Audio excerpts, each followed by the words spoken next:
వస్తున్నారు ఇంకా చాలా మంది ఉన్నారు. Okay sir.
ఉప్పు, కళాలు, ఇనుప కండరాలు కలిగినటువంటి యువత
అభిమానులందరికీ పేరు పేరున ధన్యవాదాలు.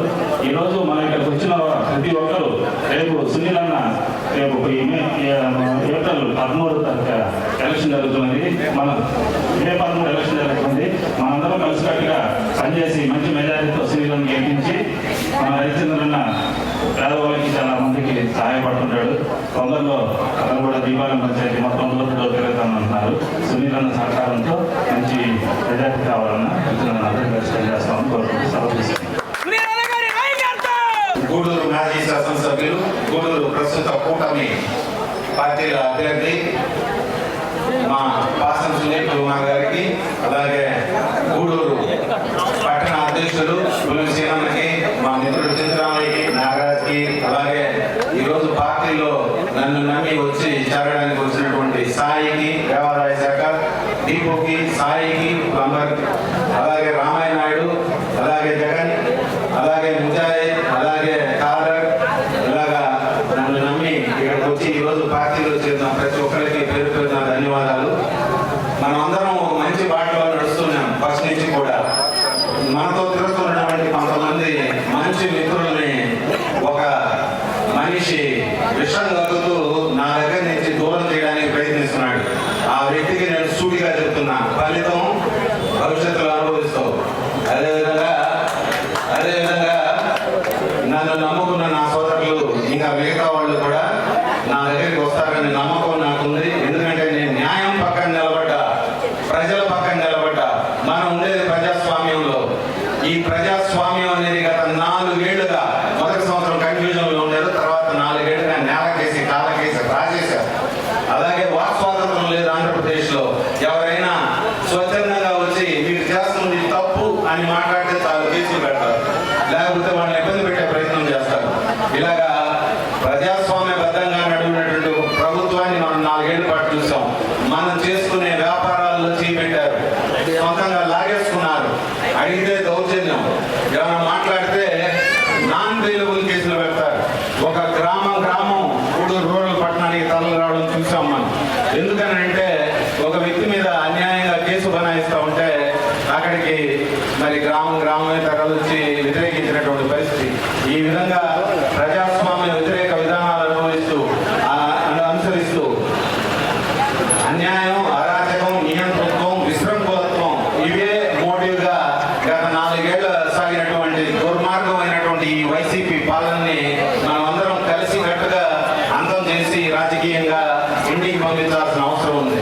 దయచేసి ప్రజలారా గుర్తుపెట్టుకోండి, మనం ప్రజాస్వామ్యం తిరిగి పొందాలంటే, మన స్వాతంత్రం మనకి తిరిగి రావాలంటే, మన వ్యాపారాలు మనం ప్రశాంతంగా చూసుకోవాలంటే, మన జీవితాలు మనం హ్యాపీగా గడపాలంటే మనం తెలుగుదేశం పార్టీని బలపడాల్సిన అవసరం ఉంది. రాబోయే మే 13 ఎలక్షన్లలో మరి సైకిల్ గుర్తు మీద ఓటేసి నారా చంద్రబాబు నాయుడు గారిని, మన తెలుగుదేశం పార్టీ జాతీయ అధ్యక్షులైనటువంటి శ్రీ నారా చంద్రబాబు నాయుడు గారిని ఆంధ్రప్రదేశ్ రాష్ట్ర ముఖ్యమంత్రి వర్యులుగా, అలాగే మన యువ నాయకుడు, యువకాలం పేరుతో రాష్ట్ర వ్యాప్తంగా గుర్తించినటువంటి నారా లోకేష్ బాబు గారిని మనం బలపరచాల్సిన అవసరం ఉంది. అలాగే ముఖ్యంగా మన గూడూరు పట్టణానికి మన సోదరుడు, ప్రజాసేవకుడు అయినటువంటి మన పాసం సునీల్ కుమార్ గారిని మనం బలపరిచి అత్యధిక మెజారిటీతో గెలిపించాల్సిన అవసరం ఉంది.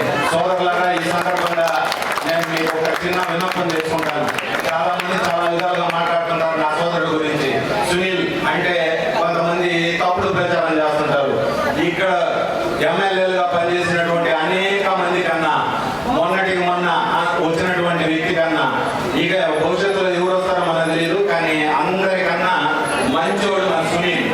ఈ విషయం మాత్రం గుర్తుపెట్టుకోండి. మన ఇంటి ముందు ఉంటాడు, మనకు కావాల్సినప్పుడు మన కష్టకాలంలో మనకు సహకరిస్తాడు. మనకు ఏ రాత్రి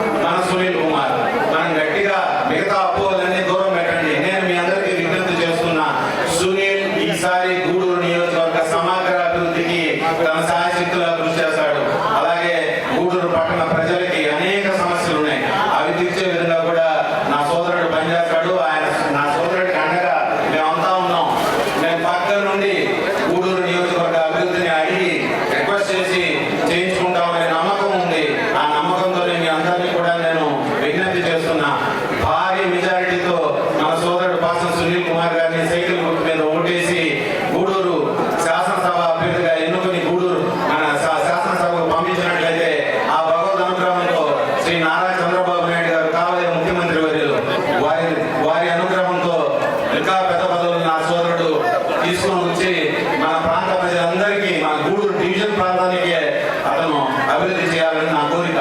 అదేవిధంగా జరుగుతుందని భగవంతుని వేడుకుంటూ ప్రజలందరినీ ప్రార్థిస్తూ ఈ రోజు ఇక్కడ మన ఇంటికి వచ్చి ఈ కార్యక్రమాన్ని విజయవంతం చేసిన ప్రతి ఒక్క సోదరుడికి మనస్ఫూర్తిగా కృతజ్ఞతలు తెలియజేసుకుంటూ నమస్కారం. Thank you.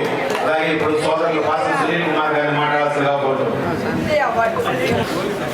ముఖ్యంగా పెద్దలు హరిచంద్ర రెడ్డి గారికి మనస్ఫూర్తిగా ధన్యవాదాలు తెలియజేస్తున్నాను. ఈరోజు ఎంతమంది యువతతో అందరూ యువకులే ఎంతమందిని ఇక్కడికి తీసుకొచ్చి అందరూ కూడా హరిచంద్ర అభిమానులే ఈరోజు తెలుగుదేశం పార్టీలో చేరడం అనేది నిజంగా చాలా సంతోషకర విషయం అని చెప్పి నేను తెలియజేస్తున్నా.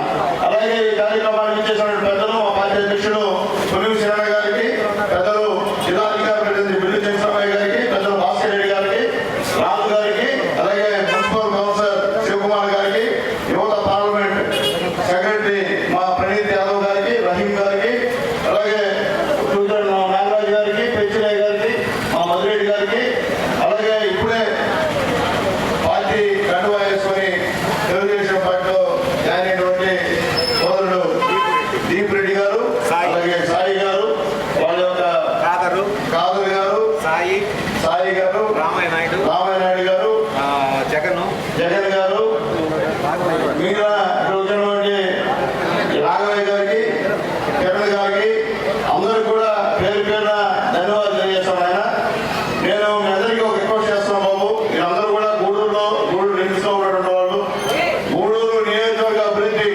గూడూరు మున్సిపల్ అభివృద్ధి ఎప్పుడు జరిగిందో మీరు కనుక్కోండి. నేను 95లో మున్సిపల్ చైర్మన్ గా ఉన్నాను. 95 నుంచి 2000 వరకు నేను మున్సిపల్ చైర్మన్ గా ఉన్నాను. నేనున్నప్పుడు వేసిన రోడ్డు తప్ప మళ్ళీ ఎమ్మెల్యే వేసిన రోడ్డు తప్ప ఎవరు కూడా ఈ గూడూరికి ఒక్క రోడ్డు కరెక్ట్గా కట్టడం మట్టి కూడా లేదు. ఎందుకు చెప్తానంటే మీరంతా యువకులు. నేను కూడా చిన్నప్పటి నుండి మీలాగే రాజకీయాల్లోకి వచ్చి మొట్టమొదట కాలేజీ చైర్మన్ కూడా నేను గెలిచానన్నా పెద్ద సహాయ సంఘాలతో. చిన్నప్పటి నుంచి కూడా కష్టపడి పోరాడే మనస్తత్వం. నేనేంటి అది కోటేశ్వరం కదన్నా, నేను కూడా మీలాగే ఫలితాలతోనే దేవుడు దేవుల టైం బాగుండి నేను ఈరోజు ఎమ్మెల్యే స్థాయికి వచ్చానన్నా. మీ అందరూ సహకారం. దానికి కారణం మీరే. మీరు మంచి మనం చేసుకుని ఆ రోజు నన్ను ఎమ్మెల్యేగా గెలిపించడం, అలాగే మున్సిపల్ చైర్మన్ గా గెలిపించడం, అలాగే నేను గెలిచిన తర్వాత దాదాపు నియోజకవర్గంలో 2250 కోట్లు అభివృద్ధి సంక్షేమ కార్యక్రమాలు చేశాం. ఇప్పుడే ఒక అబ్బాయి ఇచ్చాడు నా దగ్గరికి తప్పతా ఉంటే, సార్ మీరు నాకు చేసిన సహాయం అంతా కదా సార్, ఈ రోజు మేము ఉన్నాం సార్ అని చెప్పి పాదయాత్ర చేసి ఏడుస్తా కట్లో నీళ్ళు వస్తా ఈరోజు పోయినాడు. ఇలాంటి పేదవాడికి ఎంతో మందికి చంద్రబాబు నాయుడు గారి దగ్గర నుంచి సీఎం సహాయాన్ని తీసుకొచ్చినటువంటి పరిస్థితి. ఆ రోజు దాదాపు 9 కోట్లతో నేను పేదవాళ్ళకి సీఎం సహాయాన్ని తీసుకొచ్చా. ఇకపోతే హరిచంద్రన్న విషయం అందరికీ తెలుసు. ఈ గూడూరులో పిల్లగారికి చదువుకోవడానికి పెద్ద లైబ్రరీ నడిచాడు మొట్టమొదట. అలాగే ఇక్కడ ఈ వీధిలో స్థానికంగా కావచ్చు లేదా బయట కావచ్చు ఎంతో మంది పేద విద్యార్థులకి చదువులు తీసుకెళ్ళిన వ్యక్తి హరిచంద్రన్న. అలాగే కోనేరు కట్టించిన వ్యక్తి హరిచంద్రన్న. తెప్పోత్సవం ఎక్కడ జరగదు, మా కోనేరు జరుగుతుంది. అదంతా చేసింది హరిచంద్రన్న. వెంకటేశ్వర స్వామి గుడి బ్రహ్మాండంగా అభివృద్ధి చేసింది హరిచంద్రన్న. ఎందుకు చెప్తానంటే సొంత నిధులతో ఆయన గూడూరుకు అభివృద్ధి చేశాడు. కారణం ఏంటంటే అన్న లోకల్ స్థానికులు కాబట్టి స్థానికులకి తెలుస్తాయి ఇక్కడ ప్రాబ్లమ్స్. అంతేగాని స్థానికేతరులకి ఇక్కడ ప్రాబ్లమ్స్ తెలియదు. మేము కానీ అన్న కానీ మేము ఓడినా గెలిచినా గూడూరులోనే ఉంటాం. ఎందుకంటే గూడూరులో పుట్టాం, గూడూరులో ఉంటాం, ఇక్కడే ఉంటాం, అందుబాటులో ఉంటాం. అవసరం మీకు అనిపించదు. వాళ్ళు గెలిచినా ఇక్కడ ఉండరు, ఓడిపోయినా ఇక్కడ ఉండరు, వెళ్ళిపోయే బాబు. కాబట్టి అలాంటి వాళ్ళని దయచేసి మోసపోయి ఓటు వేయని చెప్పి నేను చెప్తున్నాను. అలాగే మీరు కూడా మీ తల్లిదండ్రులకి మీ బంధుమిత్రులందరూ కూడా చెప్పండి. ఈ యొక్క రాష్ట్రం అభివృద్ధి చెందాలంటే నారా చంద్రబాబు నాయుడు గారు, పవన్ కళ్యాణ్ గారు, మోడీ గారు మీరు ముగ్గురు ఖచ్చితంగా ఉండాలా, ఉండి తీరాలా. కాబట్టి ఇప్పుడు మొత్తం దాదాపు 10 ఇంటర్నల్ సర్వేలు వస్తే ప్రతి సర్వేలో కూడా 18 నుంచి 20 పార్లమెంట్ స్థానాలు ఖచ్చితంగా ఎన్డీఏ కూటమి వస్తాయని చెప్పి స్పష్టంగా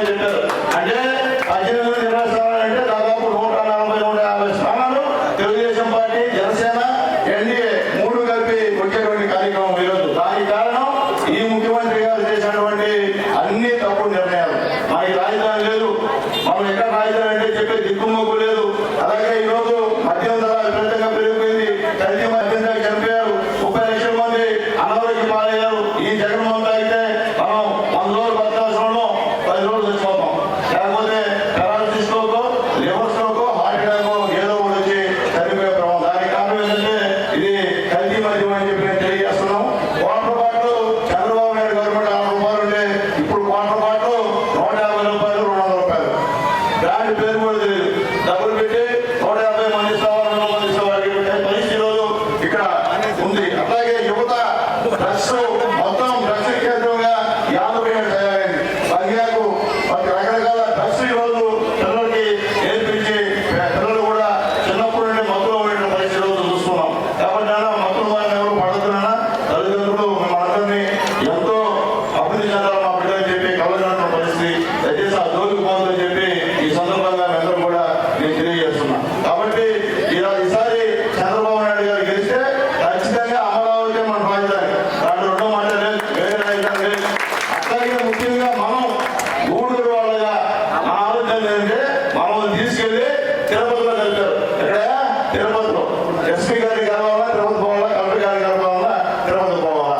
మనకైతే కార్లు ఉన్నాయి, మనం పోతాం. సాధారణ మానవుడు పేదవాడు దర్జీయాలంటే ఏడాదిపోతాడు. కాబట్టి రేపు బాబు గారు వచ్చిన తర్వాత వెంటనే మన గూడూరుని తీసుకెళ్లి నెల్లూరులో కలిపేటువంటి ప్రయత్నం కూడా ఖచ్చితంగా చేస్తాం, ఖచ్చితంగా పోరాడతామని చెప్పి నేను తెలియజేస్తున్నా. కాబట్టి ముఖ్యంగా చాలా రోజుల నుండి గూడూరులో ఫ్లైఓవర్ బ్రిడ్జిలో ముఖ్యంగా నేను 3 సార్లు టెండర్ పిలిపించా. టెండర్కి ఎవరు రాలా. ఇప్పుడు గతంలో ఉన్న ఎమ్మెల్యే గారు కూడా 3 సార్లు పిలిపించారు. టెండర్కి ఎవరు రాలా. దానికి కారణం ఏంటంటే పాత సంబంధించిన రేట్లు అట్లే ఉన్నాయి. ఇప్పుడు కొత్తగా రీనోటిఫికేషన్ చేసి రేట్లు పెంచితే ఖచ్చితంగా ఫ్లైఓవర్ బ్రిడ్జి 14 ఏళ్ల క్రితం రేట్లు ఇప్పుడు టెండర్ పిలిచి ఎవరు కూడా రాదు తీరు కూడా. కాబట్టి ఖచ్చితంగా మేము రావడం వెంటనే కేంద్ర ప్రభుత్వంతో మాట్లాడి రాష్ట్ర ప్రభుత్వంతో మాట్లాడి ఆ ఫ్లైఓవర్ బ్రిడ్జిని ఖచ్చితంగా కంప్లీట్ చేస్తానని చెప్పి నేను తెలియజేస్తున్నా. అట్లాగే పంబలేరు బ్రిడ్జి కూడా కంప్లీట్ చేస్తా. ఇప్పుడు మీకు తెలుసు జనార్దన్ కాలనీ బ్రిడ్జి నేను శంకుస్థాపన చేసింది, తెలుగుదేశం పార్టీ శంకుస్థాపన చేసింది, చంద్రబాబు పెట్టింది నేనే. అది కూడా పూర్తి అయిందని చెప్పి నేను తెలియజేస్తున్నా. కాబట్టి గూడూరులో టౌన్ లో ఉన్నటువంటి ఏ ఇరు రోడ్డు కానీ ఏ సన్న కొద్ది కానీ వేసింది చంద్రబాబు నాయుడు గారు గవర్నమెంట్ అని చెప్పి నేను తెలియజేస్తున్నా. గూడూరు మొత్తం టౌన్ లో ఇక నియోజకవర్గం కాబట్టి చంద్రబాబు నాయుడు గారు వీళ్ళు చేయడానికి ఏమి లేవు. వీళ్ళంతా ఏంటంటే మార్కెట్ కట్టడం, మార్కెట్ వాళ్ళకి డబ్బులు ఇచ్చేదాకా కొట్టి కూడా అవ్వడం, వాళ్ళకి కూడా బ్లాక్ మెయిల్ చేయడం, ఈ పరిస్థితిలో చిన్న వాళ్ళని బ్లాక్ మెయిల్ చేయడం తప్ప వీళ్ళకి ఇంకే పరిస్థితి కాదు. కాబట్టి దయచేసి బ్లాక్ మెయిలింగ్ రాజకీయాలు మా గూడూరులో కుదరదు బ్రదర్. ఎవరన్నా కావాలి తప్ప ఇచ్చినాడు. ఇక్కడ బ్లాక్ మెయిల్ చేస్తే మేము తిరగబడితే మీరు అడ్రస్ ఉండరు, అది గుర్తుపెట్టుకోమని చెప్పి నేను తెలియజేస్తున్నా. మా వాళ్ళంతా కూడా పౌర సంఘాల వాళ్ళు, గూడూరులో పుట్టినోళ్ళు, గూడూరు రక్తం ఇది, గూడూరు రక్తానికి ఇష్ట ప్రకారంగా మీరు బ్లాక్ మెయిల్ రాజకీయాలు చేస్తే ఒప్పుకునేటువంటి యువత మా దగ్గర లేదు. మా దగ్గర ఉన్న యువత స్వచ్ఛమైన యువత, ఎక్కడ కూడా చిన్న చెడ్డపిల్లని యువత మా యువత అనుకుంటే మీరెంతో ఆలోచించామని చెప్పి ఒకసారి నేను తెలియజేస్తున్నా. కాబట్టి ఈ రోజు తెలుగుదేశం పార్టీకి యువత కంతా అండగా అన్నుంటాడు, మేము ఉంటాం. మాతో పాటు మా నాయకులందరూ కూడా మీతో ఉంటారన్న. ఖచ్చితంగా ఏ సమస్య వచ్చినా అందుబాటులో ఉండేవాళ్ళం, గూడూరులో ఉండేవాళ్ళం. ఏ టైమైనా సరే మీరు ఫోన్ చేయొచ్చు, మీరు అవసరమైన డైరెక్ట్గా కూడా మాట్లాడాలని చెప్పి నేను మీకు తెలియజేస్తున్నా. ఎందుకంటే నేనేమి అబద్ధాలు చెప్పే మనిషిని కాదు, అబద్ధాలు చెప్పి తప్పించుకునే మనిషిని కాదు. ఉంటే చేస్తా, లేకపోతే నా వల్ల కాదని చెప్తా. కాబట్టి ఇప్పుడు దాకా కూడా రాజకీయాల్లో ఉన్నానంటే నాకేమి పెద్ద రాజకీయ కార్యం వెనకాల లేవు. నేను మధ్యవర్గాన్ని ఒంటరి, నేను అర్థమవుతుందా. నేను కష్టపడి ఈరోజు పనిచేశాను కాబట్టి చంద్రబాబు నాయుడు గారు ఫస్ట్ లిస్ట్ లో నా పేరు ఇచ్చాడు. కోటేశ్వరుడు కూడా ఇలా నాకు ఇచ్చాడు.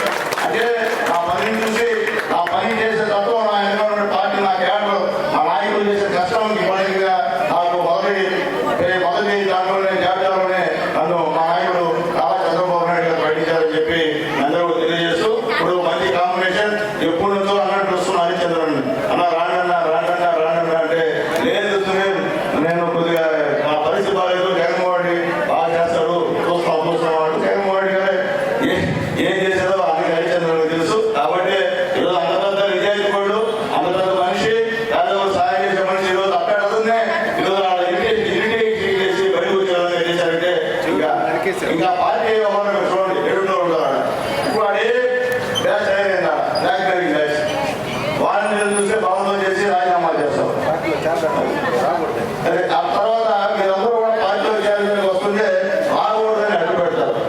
ఏమైనా మీకేం హక్కుంది మా వాళ్ళు రావలేదు దానికి మీరు మా వాళ్ళు సాగుతున్నారా లేదా మా వాళ్ళు బంధువులా మీరు మా వాళ్ళకి ఉపకారం చేశారా ఏం చేయకుండా మీరు రాకూడదంటే ఇది మీ జాగిరా మీ చిన్నాన్ని జాగిరా ఏమన్నా మీ తాత జాగిరా మీ నాన్న జాగిరా తప్పు మంచి బాధ కాదు ఎవరైనా స్వతంత్రంగా ఏ పనిలో ఎవరైనా చేయవచ్చు అటువంటి మనం ఎవరని చెప్పి నేను తెలియజేస్తున్నా కాబట్టి దయచేసి ఇలాంటి భయపించే రాజకీయాలు బ్లాక్మెయిలింగ్ రాజకీయాలు చేసే భవిష్యత్తులో తీవ్ర పరిణామాలకు తప్పదని చెప్పి నేను హెచ్చరిస్తున్నానని చెప్పి తెలియజేస్తూ మీ అందరూ కూడా మనస్ఫూర్తిగా స్వాగతం పలుకుతూ మీ అందరూ ఎప్పుడైనా సరే నా ఇంటికి రావచ్చు తెలుసు నా ఇల్లు అశోక్ నగర్లో నా ఇల్లు కాబట్టి ఏ పని ఉన్నా మీరు రావచ్చు అలాగే మీరందరూ యువకులు కాబట్టి మీ వీధిలో కానీ మీ ఊర్లో కానీ ఏదైనా సమస్య ఉంటే మీరే ఐడెంటిఫై చేసి మాకు చెప్తే ఖచ్చితంగా ఆ సమస్య మేము పరీక్షిస్తాం ఈరోజు మేము మిమ్మల్ని పడతారు ఏమైనా మీరు హరిచంద్ర దగ్గర సునీల్ కుమార్ దగ్గర చేశారు ఇదో మా వీధిలో రోడ్డు లేదు వేయిస్తామని అడుగుతారు మీరేం చెప్పాలా వేయిస్తామయ్యా ఖచ్చితంగా వేస్తామని మీరు నాకు మాకు పోరాడు వచ్చి అన్నేమనుకుంటాడు సుందరనేమనుకుంటాడు హరిచంద్ర ఏమనుకుంటాడు తప్పది మీరు నాకు మాకు చేయరు నమ్మకంగా మాకు చేయరు వేరే వాళ్ళు కూడా వాళ్ళు నమ్మి ఆ బిడ్డ పోయారు కాబట్టి మాకు ఈ రోడ్డు వచ్చింది వాళ్ళు నమ్మి ఆ బిడ్డ పోయారు కాబట్టి ఫోన్ చేశారు వాళ్ళు నమ్మి పోయారు కాబట్టి ఉద్యోగాలు వచ్చాయి అనేటువంటి మాట కూడా అవతల ద్వారా వినాలని చెప్పి అందరినీ కోరుకుంటూ ఖచ్చితంగా నీకేది చెప్తానన్నా తల్లిదండ్రులు మీ పైన ఎన్నో ఆశలు పెట్టుకుంటారు కాబట్టి ఆశలు మాత్రం ఒమ్ము చేయకుండా బాగా చదువుకోండి తల్లిదండ్రులు చెప్పింది వినండి బాబు గారు వస్తున్నారు 20 లక్షల ఉద్యోగాలు ఇక్కడ ఫిలప్ చేసేటువంటి కార్యక్రమం ఉంది ఈ రాష్ట్రంలో కాబట్టి ఖచ్చితంగా అందరికీ ఉద్యోగాలు ఇప్పిస్తాము అలాగే ఇప్పుడున్నటువంటి ఫ్యాక్టరీ కూడా గెలిచిన తర్వాత అందరినీ పిలిపించి నాలుగు పక్కన పెట్టి ఎవరైతే గూడూరు నియోజకవర్గంలో ఉన్నారో ఎవరైతే గూడూరు నియోజకవర్గంలో గ్రాడ్యుయేట్స్ ఇంజనీర్స్ ఎంబీఏ వాళ్ళని పెట్టి లిస్టు ముందు పెట్టి ముందు ఉద్యోగాలు ఇవ్వండి లేకపోతే కుదరదని చెప్పి వాళ్ళతో పోరాడి మీ అందరికీ ఉద్యోగాలు ఇప్పించే బాధ్యత కూడా తీసుకున్నామని చెప్పి నేను తెలియజేస్తూ మరొకసారి మా హరిచంద్రానికి ఆ భగవంతుడు నిన్నూరేళ్ళు ఆయుష్ ఇవ్వాలని చెప్పి వాళ్ళ కుటుంబానికి అందరూ కూడా వెంకటేశ్వర స్వామి అల్లా యేసుప్రభు యొక్క ఆశీర్వాదాలు ఉండాలని చెప్పి ఒక మంచి మనిషి ఎప్పుడు కూడా రాజకీయాలు చేత కాదు స్ట్రైట్ ఫార్వర్డ్ అలాంటి మనిషి ఈరోజు మన పార్టీలో రావడం మన అదృష్టం కాబట్టి అందరం కూడా క్రమశిక్షణగా మనందరం కూడా పనిచేద్దాం అని కాబట్టి మీరందరూ కూడా మరొకసారి ఆలోచించి రేపు 13వ తేదీ వచ్చిన 13 ఎలక్షన్ జరుగుతున్నాయి అసెంబ్లీకి నేను పోటీ చేస్తున్నాను నా గుర్తు సైకిల్ గుర్తు అలాగే పార్లమెంట్కి మన